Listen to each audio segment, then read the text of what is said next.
Nah, teman-teman, kali ini kita akan belajar tentang fundamental analysis ya, atau quantitative investing ya. Kita akan melakukan analisa fundamental melalui metode kuantitatif. Nah, salah satu instrumen yang dipakai buat analisa kuantitatif yaitu analisa laporan keuangan ya. Nah, kita lanjut ke materinya.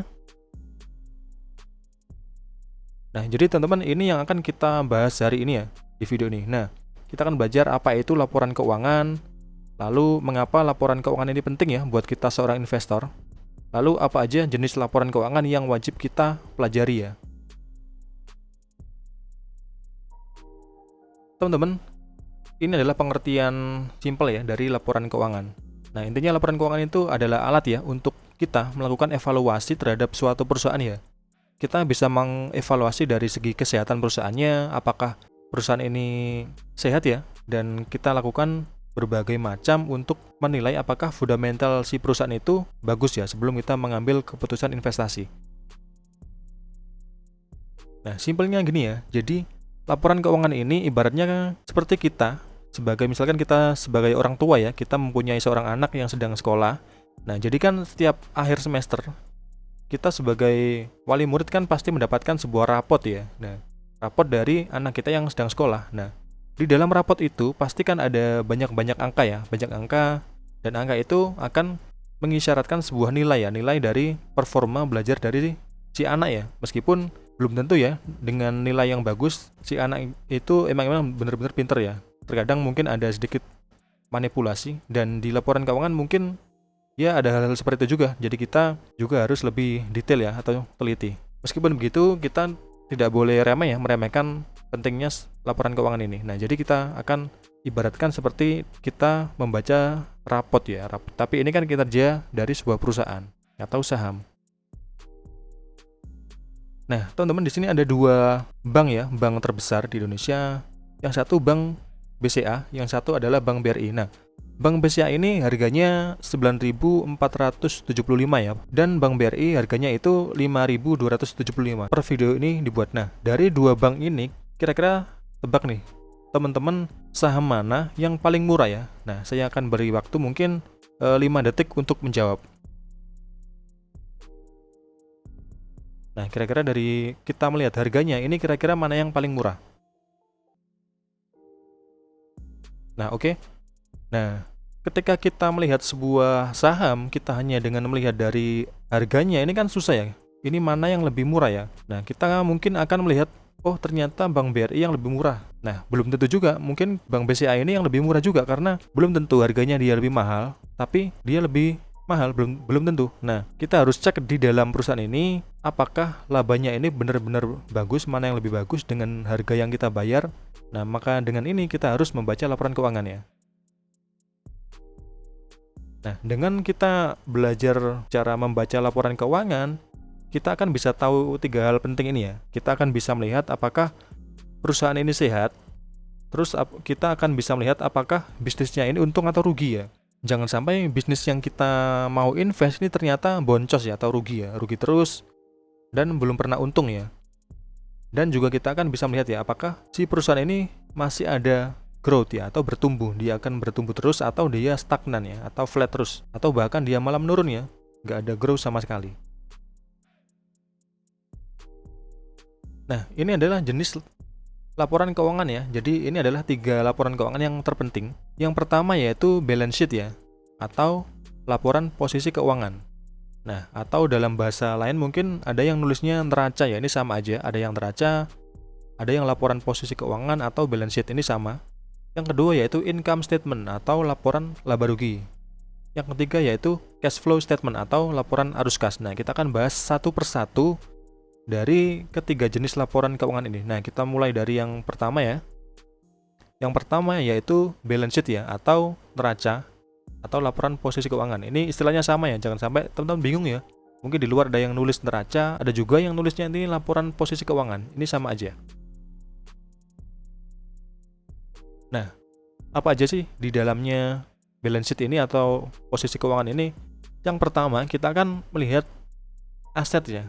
Nah, aset ini adalah, kalau pengertiannya teman-teman bisa baca di sini ya, adalah semua properti atau sumber daya atau resources yang dimiliki oleh suatu perusahaan ya. Nah, lalu di bawahnya ada kewajiban atau cara gampangnya ini adalah kewajiban ini adalah biaya untuk membiayai sebuah aset ya, atau misalkan kalau membeli sebuah aset ini kan kita bisa dari hutang atau dari modal. Nah, untuk membiayai sebuah aset ini timbullah kewajiban ini ya. Nah, lalu yang terakhir ini adalah ekuitas ya, atau equity. Ekuitas ini bagian dari perusahaan yang dimiliki oleh pemegang saham setelah semua kewajiban ini dibayar ya. Atau cara simpelnya gini, rumusnya ini yaitu ekuitas ini adalah pengurangan dari aset yang di perusahaan itu punya semuanya di jumlah dikurangi dengan jumlah total kewajibannya atau utangnya atau beban-bebannya, itulah bersihnya itu namanya ekuitas atau equity. Jadi equity ini adalah nilai sebenarnya harta bersih yang dimiliki oleh suatu perusahaan. Karena terkadang juga ada suatu perusahaan yang ini asetnya gede banget ya, triliun-triliun rupiah, sangat gede, sangat besar, tetapi kewajibannya ini juga gede sehingga ekuitasnya ini kecil ya. Nah, lebih baik suatu perusahaan itu asetnya yang mungkin sedang, tapi kewajibannya ini sangat kecil, sehingga ekuitasnya ini lebih banyak ya, proporsinya. Nah, jangan sampai kita membeli suatu perusahaan yang ekuitasnya ini minusnya, karena ada juga ekuitasnya ini yang minus karena kewajibannya ini lebih besar. Ketika minus ini sangat berbahaya ya, dan ada potensi dia itu bangkrut ya, atau kolaps. Nah, ibaratnya gini, kalau si ekuitas ini minus, dia punya aset semua di total, dijual, itu buat ngelunasin si utangnya ini masih kurang. Nah, ini dia akan bangkrut ya, atau kolaps. Nah, ini adalah contoh balance sheet ya dari PT Telkom Indonesia ya. Mungkin teman-teman biar lebih gampang, kita ambil contoh perusahaan dari Telkom ya. Nah, kita bisa lihat di sini ya, ini salah satu ya, contoh dari Telkom. Nah, di dalam balance sheet itu ada namanya kayak tadi ya, ada namanya aset ya. Ada aset. Nah, aset ini terbagi jadi dua lagi, yaitu aset lancar dan aset tidak lancar. Nah, bedanya apa dari aset lancar dan aset tidak lancar? Nah, bedanya ini ya, kalau aset lancar ini adalah aset yang bisa kita cairkan kurang dari 1 tahun. Berarti aset-aset ini sangat liquid ya, bisa kita jual. Nah, ada juga aset tidak lancar. Ini aset yang kalau kita mau cairin ini agak butuh waktu lama ya. Nah, kita mulai dari aset lancar. Aset lancar ini contohnya adalah kas ya, kas dan setara kas. Nah, ini adalah nilai uang atau deposito atau kas yang ada di bank yang emang ini uang, bentuknya uang fiat. Nah, ini di sini contohnya Telkom ini di tahun 2023 per Desember ini 29 triliun ya di sini ya. Nah, lalu ada aset keuangan lancar lainnya ini senilai 1,6 triliun. Nah, lalu ada piutang-piutang usaha. Nah, ini kan kalau piutang-piutang ini kan pastinya jangka pendek ya utangnya ya.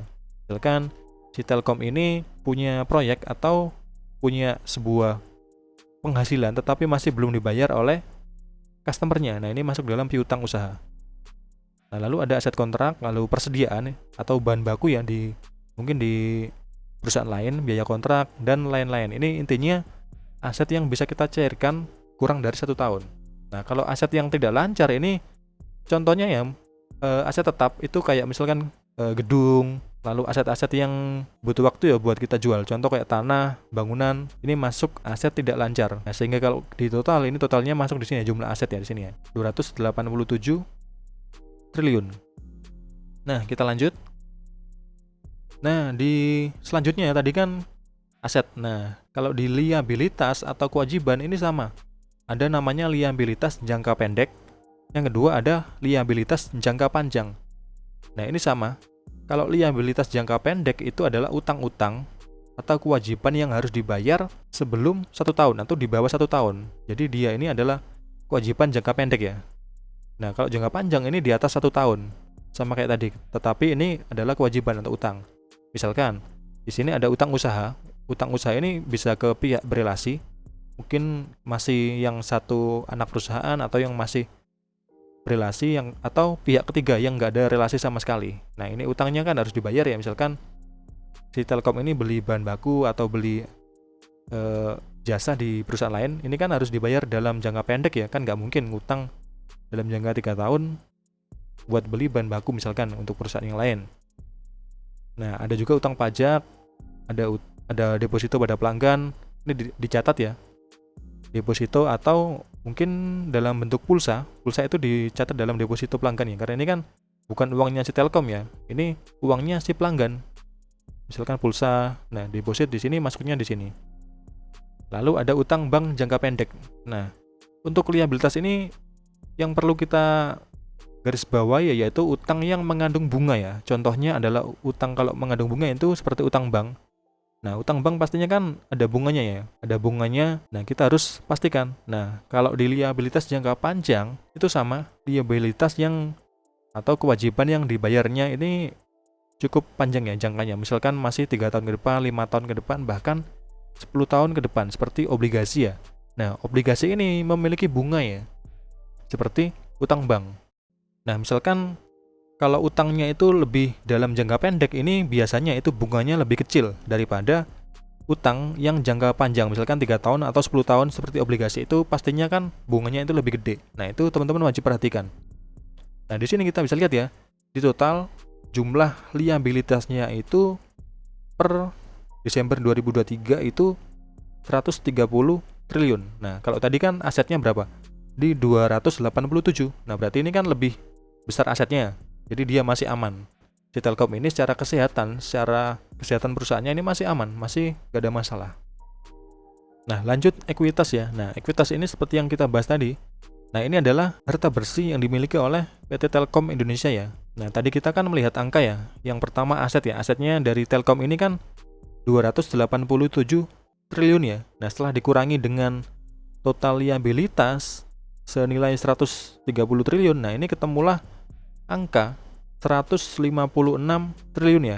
Ini adalah aset bersih atau ekuitas dari Telkom setelah dilakukan pengurangan dari liabilitas. Nah, kalau kita bandingkan, nah di sini ya jumlah liabilitas dan ekuitas 287 ini kan sama ya dengan tadi total aset. Nah, sini sama.